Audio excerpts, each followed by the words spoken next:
बिस्मिल्लाहिर्रहमानिर्रहीम। अस्सलाम वालेकुम। पॉलिटिकल इकोनॉमी का प्रोग्राम दादा पोतो शो लेकर आपकी खिदमत में हाजिर। मैं हूं आपके साथ आपका मेज़बान वसीम अहमद, और इस प्रोग्राम में जैसा कि आप जानते हैं कि हमारी रहनुमाई के लिए दादाजी हमारे साथ मौजूद होते हैं। कैलेंडर पर आज 8 फरवरी साल 2021 और आज पीर का दिन। उसी पाक परवरदिगार के लिए तमाम तारीफ़ें जो तमाम जहानों का रब है। नबी करीम सल्लल्लाहु अलैहि वसल्लम की ज़ात अक़दस पर लाखों करोड़ों अरबों खरबों दुरूद व सलाम। पॉलिटिकल इकोनॉमी के प्रोग्राम दादा पोतो शो का बाकायदा आगाज हो चुका है। खबरों और उन पर तबसरों के लिए दादाजी की जानिब चलते हैं। दादाजी अस्सलाम वालेकुम। वालेकुम अस्सलाम। दादाजी क्या हाल है? अल्लाह का बड़ा करम है, उसकी बड़ी इनायत नवाज़ें कि हम आपके सामने। बेशक। सबसे बड़ी खबर, ले खबर से पहले एक बात। हाँ, लाहौर में धूप की शिद्दत और हिद्दत मुलाहिजा कर रहे हैं। हाँ जी। वो बंदा किधर है जिसने कहा था इस दफा मौसम सरमा तवील होगा? वो बंदा इधर ही है। 15 फरवरी से बारिशों का नया सिलसिला शुरू होना है, लेकिन बारिश और उसके बाद टेम्परेचर फिर एक दफा नीचे जाना है। ये महकमा मौसमियात वाला ने मेरे कान च गल दसी। एक बंदे ने कहा था ना कि 2020 कौम के उठने का साल होगा। वो तो मैं पता उन्हें नहीं किया। किसने कहा? उन्हें नहीं किया, ये किसी और बंदे ने किया सी। महकमा मौसमियात वाले कह रहे, ठीक है। अच्छा, ये सबसे बड़ी खबर बताइए। हाँ, आप खबर बताने लगे थे। सबसे बड़ी खबर ये है पाकिस्तान की इकोनॉमिक फ्रंट के ऊपर, क्योंकि ये इकोनॉमी का सवाल है कि अपना यूएई भाईजान जिन्होंने हमसे पैसे जनवरी में मांग लिए हुए थे और हमें देने थे, उन्होंने 1 साल के लिए पैसे $2 अरब दिए हुए। उन्होंने $1 अरब जनवरी में ड्यू होने थे, उन्होंने 1 साल के लिए उसको मजीद एक्सटेंड कर दिया, रोल ओवर कर दिया। ओके।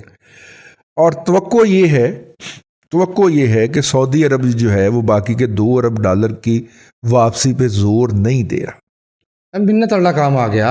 पता नहीं, ये मैं इसकी तहकीकात करूंगा और बकायदा इसके ऊपर वीलॉग करूंगा। बज़ाहिर जो वजह लगती है वो भला की है? क्या है बताइए। जो बाइडन। अच्छा भाई, जो बाइडन का पता नहीं ना की कहा है, तो लिहाजा पाकिस्तान को तो हाथ में रखा जाए ना। नहीं समझा जी? ठीक है, पाकिस्तान को तो अपने हाथ में रखा जाए ना। जो बाइडन का की पता। आप देखें ना, यूएई छोटा जा मुल्क, ठीक है, अपनी फौज कोई नहीं, और पंगे उसने कहां लिए हुए हैं? पंगे उसने लिए हुए हैं यमन के अंदर।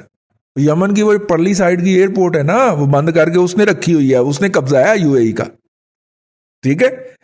अच्छा, उसके बाद अल्लाह आपका भला करे, शाम में उसका पंगा, लीबिया में उसका पंगा, तो ओपन पंगा ना जी। और तो और तुर्की के खिलाफ वो जो मुल्क है यूनान, ग्रीस में उसका पंगा, ठीक है। तो मेरा मतलब है कि ये जो पंगेबाजी की हुई है, इसके ऊपर अगर अमेरिका बहादुर यूएई के शोधे शेखों को कान से पकड़ लेता है कि तू किधर टोया फिर रहा पाया, तुम इन मुल्कों के अंदर इसलिए पंगेबाजी करते हो ताकि वहां पे अमन ना हो और वहां का सारा पैसा उठ के तुम्हारी यूएई की इकोनॉमी को चलाता रहे। यही होता है ना जी। पाकिस्तान के अंदर अगर हालात नॉर्मलाइज नहीं होंगे तो यहाँ का जो अहले ज़र है वो अगर मुस्तकिल दुबई शिफ्ट होने की बात नहीं करेगा तो on his way to Australia और कनाडा कुछ देर दुबई में तो टिकेगा ना, ठीक है ना जी। तो दुबई की मईशत इसी पे चलती है। तो अपनी मईशत चलाने के लिए दूसरे ममालिक के अंदर यूएई साहब जो पंगेबाजी कर रहे हैं, मैं सऊदी अरब का भी नाम ही नहीं ले रहा, तो उसके लिए अच्छा फिर उन्होंने बराह रास्त हमसे मैन पावर लड़ाई मार कुटाई के लिए लेना छोड़ दी हुई है। वहीं पे पहले हमारे लोगों को नौकरियों से निकालते हैं, फिर उन्होंने कहते हैं इधर आई नौकरी, इधर आया, ठीक है, बस जाके गोलियां चलानियां ने लीबिया में। तो बंदों को जो वहां पे ड्राइवरी या लेबर हार्ड लेबर कर रहे होते हैं वो मरने के लिए वहां पहुंच जाते हैं। सही है, ठीक है। तो अब उन्होंने देखा कि अगर जो बाइडन पाइंदी पॉलिसी सामने नहीं आ रही, वो इंडोर्स नहीं करते इनके इकदामात को, तो पाकिस्तान को हाथ में रखा जाए। सेफ्टी मेजर लिया है, ठीक है, सही है। तो लिहाजा उन्होंने रोल ओवर कर दिया। ये मेरा इनिशियल तजिया है, मैंने अभी किसी पार्टी से बात कोई नहीं की, ठीक है, क्योंकि अगर ताल्लुकात बहाल हो गए होते तो फिर ये ना होता कि मुत्तहिदा अरब अमारात का जो वली अहद है, जो वहाँ की मुसल्लह अफवाज का सरबराह भी है, वो बलूचिस्तान में नहीं, अंदरूनी सिंध में आके शिकार करके वापस चला गया अपने जहाज़ के ऊपर, उसने प्राइम मिनिस्टर को एक कर्टसी कॉल करना भी कर्टसी कॉल मतलब अगर वो आधे घंटे के लिए इस्लामाबाद चक्कर लगा लेता तस्वीर बना दी साडा मुंडा ਉਹਦੀ ड्राइवरी कर लेंदा खुश हो जाता नहीं किया उसने कर्टसी कॉल की है, उसने फोन कॉल की है जिसकी खबर जारी हो गई। ठीक है ना। तो मेरा ख्याल है कि जो बाइडन के आने की पहली सलामी तो हमें मिल गई है कि 1 साल के लिए रिलीफ हमारा $1 अरब का सऊदी अरब से भी मिल जाएगा। अगर ये यूएई तो है, वो तो सऊदी अरब का मरासी है ना बेसिकली। जो सऊदी अरब ने बाद में करना होता है वो पहले कर लेता है, जैसे उसने इसराइल को तस्लीम कर ली। तो इकॉनमी का प्रोग्राम है, वापस इकॉनमी की तरफ आ जाइए। और वो खबर मैं जियो पोलिटिकल की तरफ चला गया था। तो इकॉनमी की खबर ये है कि ये वाला रिलीफ जो है वो हमें मिल चुका है। ठीक है। और सऊदी अरब वाला देखते हैं हम और तो उसका क्या होता है। ठीक हो गया। हाँ जी, अगली खबर पढ़ूं?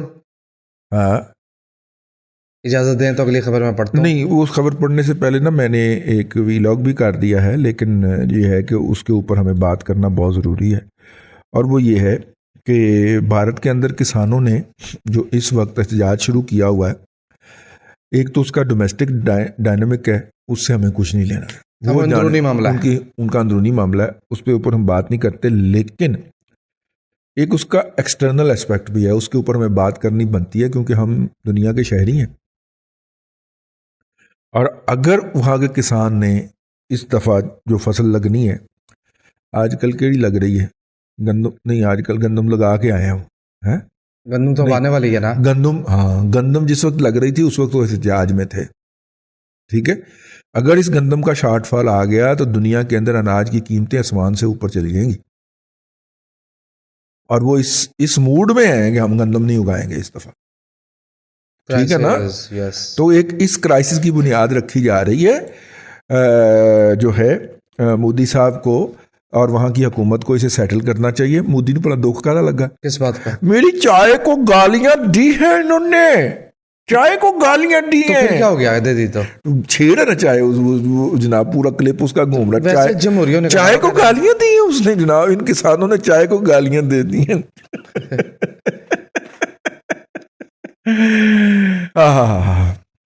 ले जनाब आगे चलें। मुझे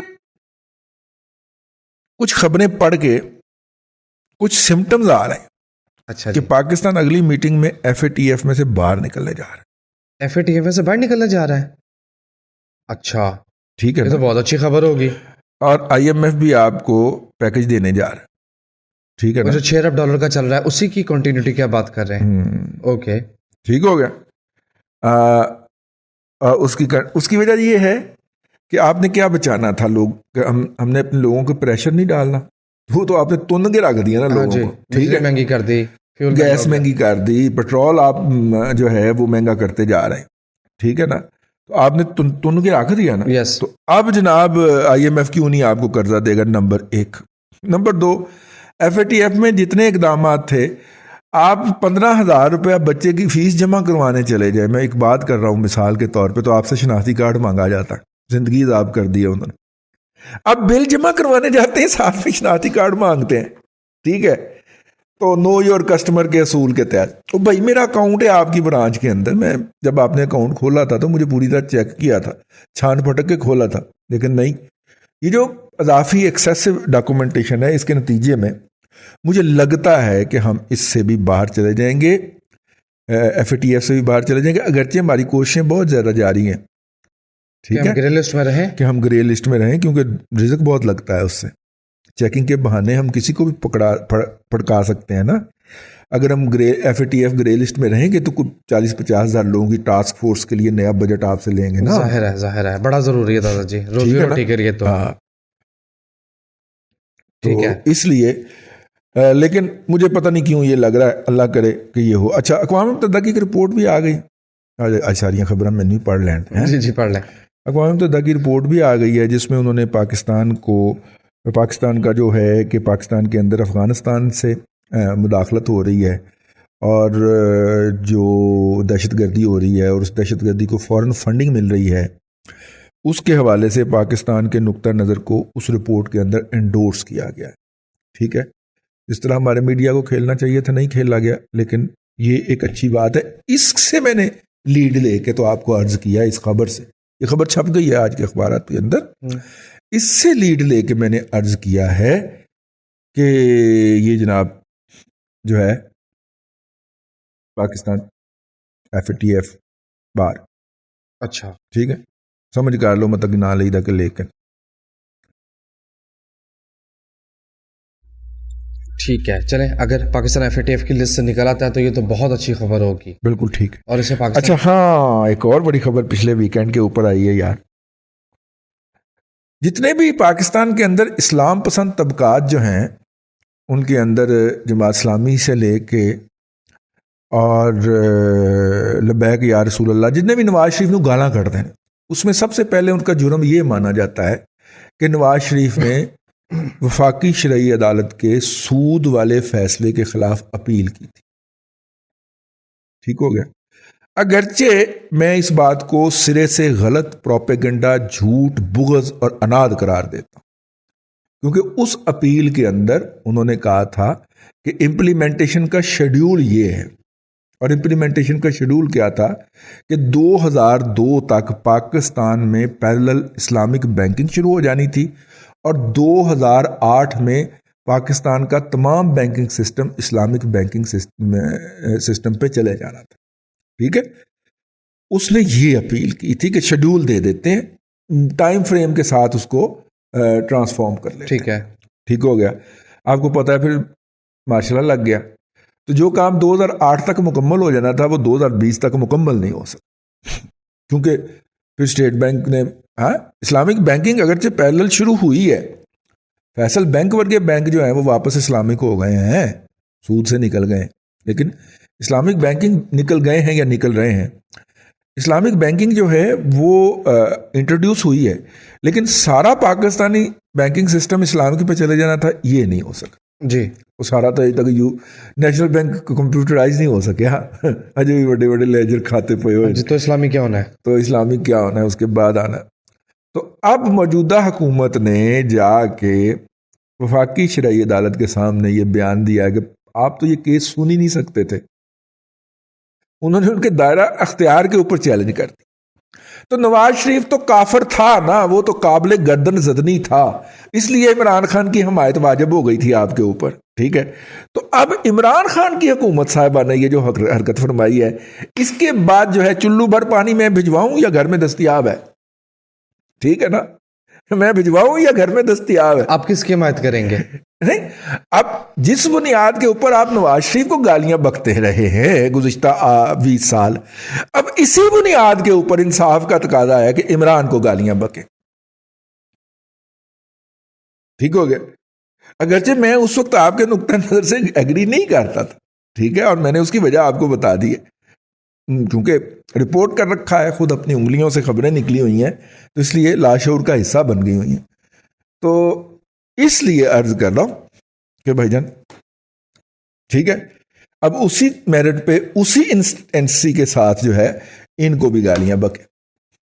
नहीं बकेंगे तो हम आपको मुनाफिक कहेंगे, हिपोक्रेट कहेंगे, भूस के मारे हुए बदनीयत लोग कहेंगे। कहेंगे, हम क्यों नहीं कहेंगे, बिल्कुल कहेंगे, बांगे दोहल कहेंगे यार, फोरम पे बैठ के कहेंगे।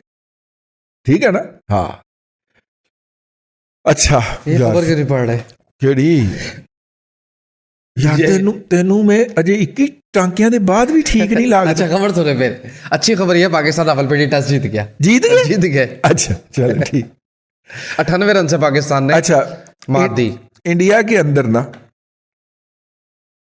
अब मैं आपसे अर्ज करने लगा हूं, इंडिया कितना गैर जिम्मेदार मुल्क है उसका अंदाजा आप इससे कर लें कि उन्होंने 8-8, 10-10 मेगावाट के 2 पावर प्रोजेक्ट लगाने के लिए ना एक दरिया के साथ उन्होंने मेरा ख्याल हिमालय से परली तरफ को निकल के तो एक तो उनका ब्रह्मपुत्र है, तो दूसरा गंगा गंगा जो है, गंगा दरिया के साथ ना उन्होंने रन ऑफ द रिवर के 2-3 प्रोजेक्ट लगाने के लिए जो महज 10-10 मेगावाट के थे, उसके लिए पंगेबाजी शुरू की ग्लेशियर के साथ, और ग्लेशियर जो था वो नीचे को आ गया। ठीक है, और ये लोग जो हैं ये सियाचिन दुनिया के सबसे बड़े या दूसरे तीसरे बड़े ग्लेशियर के ऊपर बैठे हुए हैं, और इनकी पंगेबाजियों के नतीजे में सामीन कराम, अगर ये वाला डिजास्टर जो गंगा के अंदर गया है, अगर इसी तरह का कोई डिजास्टर इंडस में आ गया तो हम तो गए हो। ठीक है ना। ये इतने घटिया और गैर जिम्मेदार लोग हैं, और ये मैं नहीं कह रहा, ये उनके अपने लोग जो इकोलॉजी के माहिर हैं, इकोलॉजिकल स्पेशलिस्ट हैं, वो कह रहे हैं कि ये इंतहाई गैर जिम्मेदारी का सबूत है कि कढ़ना की इसी बिचों 10 मेगावाट यार तुम सोलर नल लै सकते। ठीक है ना। इतने दूर दराज इलाकों में आप जाके पंगेबाजी कर रहे हैं दरिया से, तो फिर दरिया ने तो रिएक्ट नहीं किया, ना करना था, ग्लेशियर ने रिएक्ट कर दिया। और ये इसी तरह की पंगेबाजी इन्होंने ये जो सिंध है हमारा, अबासीन जो है, दरियाओं का बाप जो है दरिया सिंध, उसके साथ शुरू कर रखी है। दुआ करें, इन्होंने हमें एटम बम के दहाने पे बिठा दिया। ये एटम बम से बड़ी डिजास्टर्स लेके आता है। आप तो इन्होंने आराम है ना, 200 बंदा लब्बन इंडिया, 200 बंदे गायब हैं जो कि वहाँ पे काम कर रहे थे इन प्रोजेक्ट्स के ऊपर। मुकामी आबादी क्या होनी है इतनी दूर दराज पहाड़ी इलाकों के अंदर, लेकिन 200 लोग जो हैं जो इन दोनों प्रोजेक्ट के ऊपर काम कर रहे थे तकरीबन वो गायब है। ठीक है। और टनल शनल बना रहे थे उससे, जिस तरह ये इधर से दरिया चनाब वगैरह से पानी चोरी नहीं करते, हाँ, सिंध चनाब और जेलम से जो पानी टनल बना के ले जाते हैं पानी जी, उस तरह की टनल्स वहाँ पे भी बना रहे थे, तो वो मुंह पे आ पड़ी। ठीक है, सही है। अब सुकून हो गया। हाँ, अब सुकून में है इंडियंस, अब चिल है।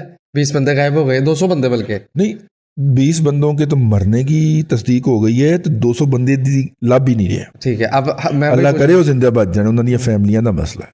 ठीक है, हाँ जी। अब आप जो है, मेरे पास सारी खबरें मुक गई हैं। ठीक है, अब आप खबर शुरू करें। दादाजी, मैं अर्ज करता चलूँ कि आपने इंडियन किसान की बात अभी थोड़ी देर पहले की।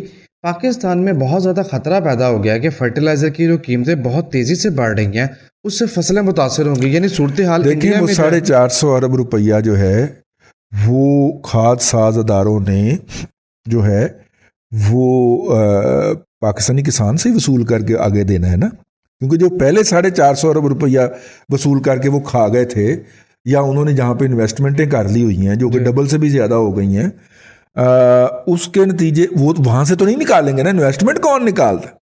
अब किस लिए निकालने हैं? तो अब किसने निकालने और क्यों निकालने? अब वो ये क्या कर रहे हैं कि किसान को ही छील लिया जाए, किसान को छील के वो $100 के ऊपर उन्होंने 450 अरब रुपया किसान का दबाया था, हुकूमत का दबाया था, और $160 पे वो वापस करने जा रहे हैं। आए हाय हाय हाय है 50% 60% गेन तो यहीं से हो गया डिवैल्यूएशन के नतीजे के। जी, ये तो फर्टिलाइजर की दादाजी एक खबर है। हाँ। इसके अलावा अदादो शुमार ये आ रहे हैं कि रमज़ान जो कि अब कुछ माह रह गए रमज़ान आने में, चीनी की कीमत 115 रुपये फी किलो तक दोबारा से जा सकती है। हनीफ खालिद साहब की खबर है, लिहाजा कैंसल। हनीफ खालिद साहब ओंगियां बोंगियां शोंगियां मारते रहते हैं, इकॉनमी उनका सब्जेक्ट नहीं है। चले कोई बात एक FBI का चेयरमैन जो था वो उनका यार लग गया था, उसके बाद उन्होंने अपने आप को इकोनॉमिक रिपोर्टर समझना शुरू कर दिया। इनकी किसी इकोनॉमी की रिपोर्ट के खबर के ऊपर यकीन ना किया करें। ये ओंगी भी मारते हैं, बोंगी भी मारते हैं और शोंगी भी मारते हैं। अच्छा जी, हाँ, कैटेगरी आप चेक करें जरा जो मैंने अभी अभी बैठे बनाई। ओके। सिंध में आटे की कीमतें फिर बढ़ना शुरू हो गई है। हाँ? दादाजी 720 इतनी जल्दी? 720 रुपए का 10 किलो का थैला, 72 रुपए किलो 73 साल तारीख में। क्या बात दादाजी, 80 रुपए किलो लेके आया हूँ यहाँ पे। अच्छा, वो चक्की आटा मैं लेके आया जी। ये थैले पंजाब में 80 रुपए अगर हो गया है चक्की आटा तो शुक्र करो। तो कराची में तो हमेशा ही ज्यादा होता है ना, फिर तो शुक्र करना चाहिए अहले आने सिंध को। हाँ, वहां पे तो 100 रुपए होना चाहिए, और चक्की आटे को चेक कराएं वहां पे 100 रुपए पहुंच चुका होगा।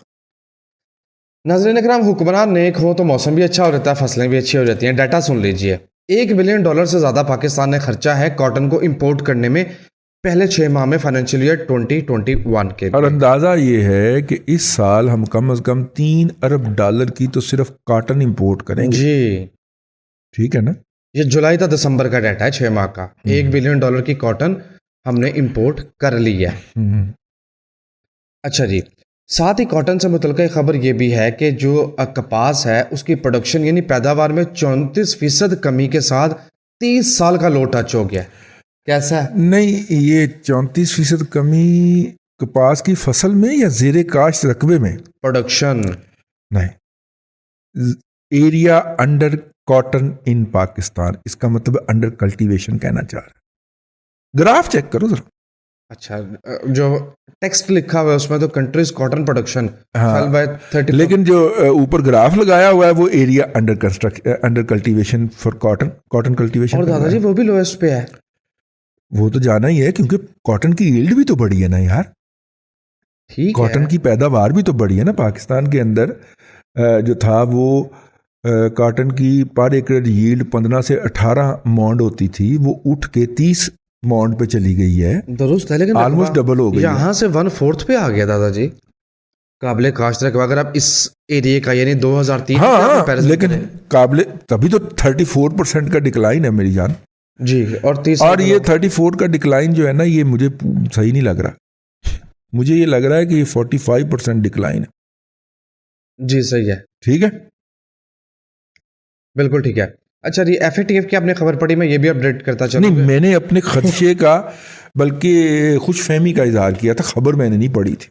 अच्छा, खबर यह है कि आज 8 फरवरी का हम प्रोग्राम कर रहे हैं और 22 फरवरी को FATF की मीटिंग होने जा रही है, जिसमें पाकिस्तान के मुस्तकबिल का फैसला होगा। तमाम तर उम्मीदें जो हैं वो मुस्बत हैं, मस्बत साइड पे हैं, पॉजिटिव हैं। देख ले फिर, जी। मैंने ये खबर नहीं पढ़ी थी। तमाम जो आपस की बात है, मैं इंटरनेशनल मीडिया घूमता हुआ आया हूँ। व्हाट्सएप खबरें तो नहीं है ये? नहीं दादाजी मैं इस दफा बड़ा ही इंटरनेशनल मीडिया वेख्या। इंटरनेशनल मीडिया वेख के ना मैं पागल हो गया। भला क्यों दादाजी? वो घर च जरा कोई हालात खराब सन, तो मैं फिर पनाह लै लैना ਇਹਦੇ ਵਿੱਚ ना। ठीक है, बोली जा भी तू। ठीक है, सवेटे गुफ्तगू को ठीक वाइड अप करे। अच्छा, प्रोग्राम का वेला मुक गया। चल ना, यह बड़ा अच्छा फार्मूला है जी। वो मोबाइल फड़ के अपना बैग बोली जा भी तू। जी, कोई लिमिट तो होएगी ना, जब वो थक जाएगी है, सोन न लगे ना, खाना खाना। ले सामने कराम, आज के लिए इतना ही। कल फिर आपसे मुलाकात होगी। जाते जाते एक बात आपकी खिदमत में अर्ज करते जाएं। एक बंदा मिलने आया पिछले दिनों ना, तीमारदारी करने के लिए। तो कहने लगा कि मैंने ना जब 55 रुपए किलो पे 4 बोरियां चीनी की घर में डलवाई, तो सारे दोस्त अहबाब ने कहा कि पागल हो गए। ठीक है जी। तो जब वो चीनी उठ के 120 रुपए पे गई, तो सब मुझे पूछ रहे हैं कि तेने दसिया किन्ने सी, और किसी ने मैं नहीं दसिया कि मेरे दादे ने दसिया। इसी हवाले से मैं हर साल आपसे अर्ज किया करता हूँ, गाजर जो है वो गरीब आदमी का एप्पल है। जो विटामिन पाए जाते हैं एप्पल के अंदर, वही गाजर के अंदर पाए जाते हैं। आज वो कल वो बहुत सस्ती हुई है, रेडियो पे 20 रुपए किलो, 100 रुपए की 5 किलो बिक रही है। ठीक है, मैं आपसे हमेशा कहा करता हूँ कि वो लाइए बाज़ार से अपने लिए, बच्चों के लिए। चलें साल के में एक दफ़ा ही सही, ठीक है ना, आपको वो जो है आपके जिस्म के अंदर जो उन विटामिन की कमी है वो दूर हो जाए। तो है एक ये भी एहतमाम किया कीजिए। और एक जो है वो रेड बीन या वाइट बीन, आजकल वो नई फसल भी आई हुई है, सब्जी वाले के पास से मिल जाते हैं, वो भी पकाया करें, क्योंकि वो कैल्शियम का सोर्स है। आपके शायद इल्म में ना हो कि एक पाव जो होता है ना बीन, रेड बीन जो होता है, उसके अंदर 20 किलो दूध के बराबर कैल्शियम पाया जाता है। तो उसको तो आप मुस्तकिल अपना हिस्सा बना लीजिए ना। आप अगर देखें तो पहाड़ों में रहने वाले लोगों ने बीन्स को, रेड बीन्स को, राजमा, हाँ, इनको अपनी खुराक का मुस्तकिल हिस्सा रखा होता है, क्योंकि उन्होंने पहाड़ियाँ चढ़नी उतरनी होती हैं, तो हड्डियाँ उन्हें स्ट्रांग चाहिए। ठीक है, तो इसलिए मैदानी इलाके वालों को भी दूध की बजाय, अगर दूध नहीं अफोर्ड होता या दूध नहीं ले पाते, तो उन्हें हफ्ते में या 2 हफ्ते में एक दफ़ा रेड बीन ज़रूर पकाने चाहिए, ताकि जिस्म में कैल्शियम की ज़रूरियात पूरी रहे। रेड बीन हो या वाइट बीन हो, वट एवर, बीन के अंदर कैल्शियम पाया जाता है। कहने का मतलब ये था। ले सामीन करम, आज के लिए इतना ही। कल फिर आपसे मुलाकात होगी नई खबरों और तबसरों के साथ। अल्लाह आपको आसानियाँ अता करे और आसानियाँ खल्क़ खुदा में तकसीम करने की तौफीक अता। आमीन। दादाजी बेहद शुक्रिया। नाज़रीन करम, पॉलिटिकल इकोनॉमी का प्रोग्राम दादा पोता शो आप देख रहे थे। ये था आज का दादा पोता शो। मैं उम्मीद करता हूँ कि आज का प्रोग्राम आपको पसंद आया होगा। वसीम अहमद को दादाजी के साथ इजाज़त दीजिए। इंशाअल्लाह अज़ीज़ आपसे मुलाकात होगी कल तक के लिए अल्लाह हाफिज़।